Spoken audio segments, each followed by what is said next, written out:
Hey everybody, Brian Money here. Brian Money Bits and Spurs. It's been a while since I made a video. Figured I was watching the Spur and Bit forum and figured there were some pretty cool things on there you guys were talking about, and I hadn't been on Facebook very much. But it kind of motivated me because I've been asked to do videos and just like, meh.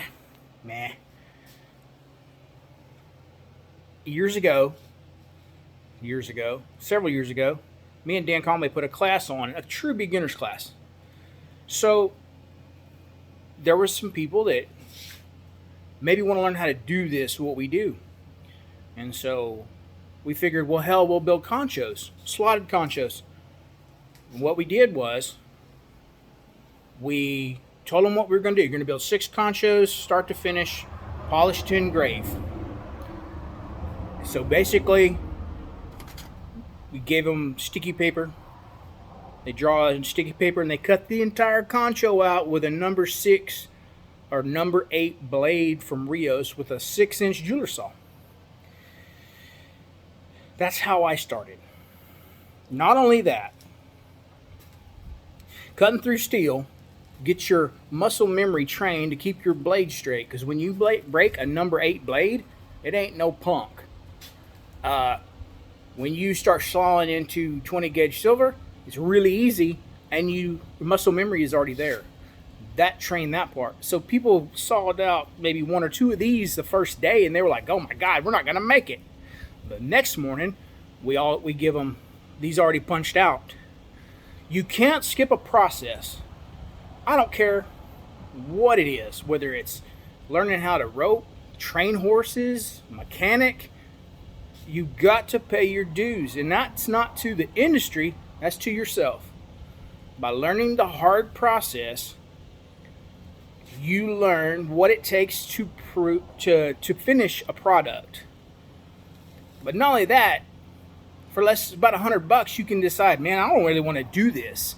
Or maybe I don't have the patience for it. And that was the purpose of that school.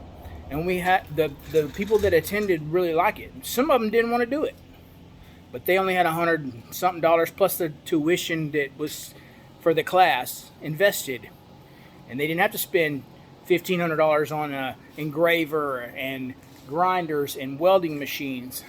That being said, if they did want to pursue it after that, you had your saw. You had your saw bench. Told them how to set that up. Where to buy the materials. You could build conchos. You could start building buckles. I didn't have a welding machine. I bought one. With the help of doing this by hand and solder, which helped me get better at everything else. So it laid the groundwork or a foundation for a true beginner's class. The more you saw through 16 gauge silver, the better your sawing ability will be. When you get in a number 8 blade and start sawing through 11 gauge and 10 gauge steel, you're really gonna get good at it. And I recommend switching off with left and right hands and training each one. You break your hand, hurt your arm that you're dominant with, you can always still work with your other hand. Maybe not as good as the right or left or whatever you're dominant with, but I need to practice what I preach there. So, that being said, you can do the conchos. Now, how I do mine is, I walked all the way over here. Oh, sticky paper. I saw somebody the other day, didn't know what that was. They were transferring designs. Well, you can do that. Or you can go to Office Depot, Office Max, and buy you a 100-pack of sticky paper. And you can draw on that. You can draw whatever you want. You can draw on that. You can trace on that. You can draw designs on that. And then you cut your silver out, or you cut your design out, put it on silver, cut around it. You make jewelry. Valuable. It comes in 8.5 by 11 sheets. You can print it on the computer. So, years ago I had, with Wes Griffin, who taught me, apprenticed me, or I apprenticed under him for 4 years. Super nice guy. It was a blessing. Maybe a curse now. But we had plasma cutter and access to one. So we cut out buckles. I had a wall full of stuff that I cut out in buckles in 10 and 11 gauge out of a big 8 by 4 by 8 sheet. I cut out more in a day than I could build in a year, right? You start cutting into 3/8, the plasma cutter wasn't strong enough. I still had to figure out how to cut shanks out of 1/2 inch because I don't like building shanks out of 3/8. I think they're too thin. That helped. But before that, when I don't have that, when I ran out of all these buckle designs, I draw them on that sticky paper and go to my drill press, cut that out. I can cut that out in about 10 minutes, 15 minutes on a buckle. And if you don't have a bandsaw, you can cut that out completely with a number 8 jeweler saw in about 30-40 minutes. As long as your hand doesn't get tired, you can cut that out and have a blank buckle. Whatever you decide to draw on a piece of paper and turn it from a piece of paper into a piece of steel that's functionable. And from there you can go. You don't have to have a bunch of tools. If you're starting, you can go get I bought a bandsaw. It's the second one I've had. It's a DeWalt bandsaw. It's $300 and something, 13-14 years ago. It's the second one I had. I took out the rail here and built this platform, used those bolts, put it in a vise, screwed it in. It's tight. Well, as far as the table's loose, it's the second bandsaw I've been on. The chain broke on the old one because it gets a lot of sediment and steel down in there, grinds it up. I use that to cut my outside of my buckle. But here lately, the past 5 years, I cut the centers out of stuff like that. Like that. I use my bandsaw to go around it. Then I go to my little belt sander that I've had for 13 years. The second thing I bought to add on to this $80 DeWalt. That was the third thing I bought. This Delta. Get the belts from Jantz. And go in here and smooth up all the cuts from the bandsaw. It gets hot, and dip it in the water and keep going. Yeah. Draw it on. I'm going to cut that out. I cut this with a drill bit right there. Go over to that grinder and take this piece out right here. Smooth that up. So when I go to that table with a number 8 jeweler saw blade, I cut that center out. This one about 10 minutes.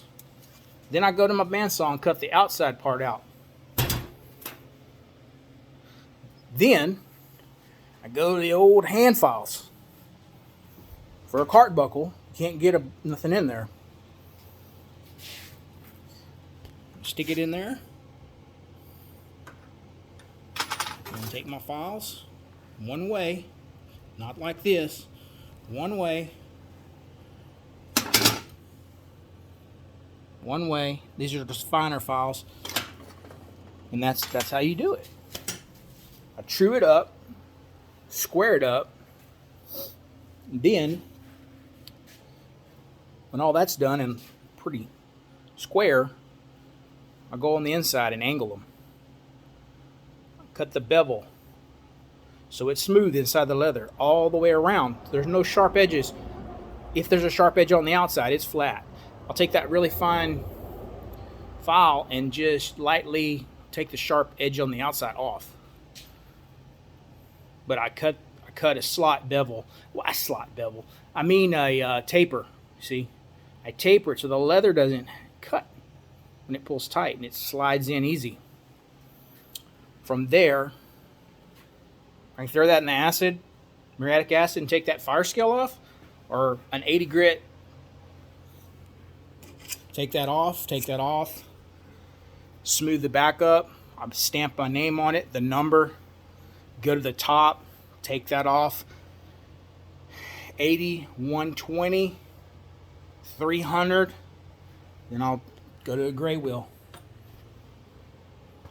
Sometimes I've polished them before I put silver on them, and then use lighter fluid to take that waxy polish film off, and then wipe it down, and then go to my table, and then once that's ready, I got my silver cut out. That's too big for that, but oh, that's for this one. But I cut 2s out at a time. Cut 2 out at a time. These are all going to be ready to polish and put silver on. I hadn't cut one out for this yet. Anyway, that's simple, and I high heat everything I do. Then I dome it after that. On open stuff like this, I take that belt sander and get in there and get those sharp edges off. It's a 3/4. You just take and split that belt in half, and you can do a 1/2 inch belt, but that'll fit in there.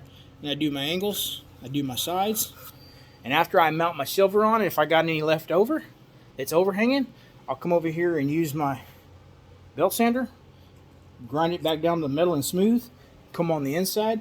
I got some harder belts. I'll go in there and true that up, and then I'll go my center punch 2 holes, go to that vise and countersink, not all the way through on all my buckles. I countersink my holes and go to 3/16 round rod and bend them to wherever they match. They're not, I mean, if it's 3/4, the bevel is going to be, it's going to go up at an angle and go over and down. It's not going to be a true U. It's going to kind of be like a W. Anyway, and then I'll put that in there. I'll put the tongue on, bend the tongue out of 1/8 inch, put that on, go to my, see some guys clamping it down. I've done that too. A pretty handy little tool. This is what I bought from Rio's.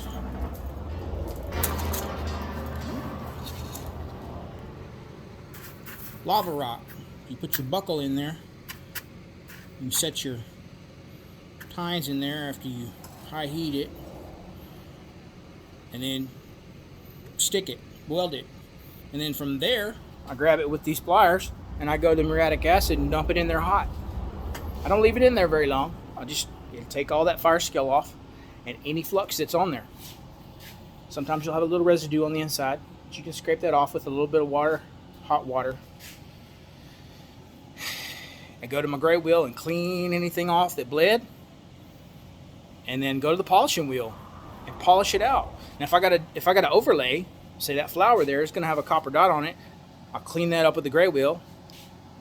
Then I'll come back and mount my copper dot and do the same process back into the acid, and then go back to the gray wheel, clean it up.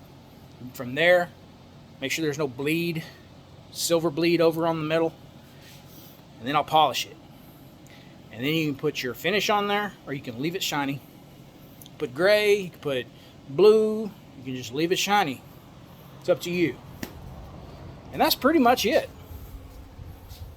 Everything I just explained, a person can do without having to spend a bunch of money to see if you want to get into it.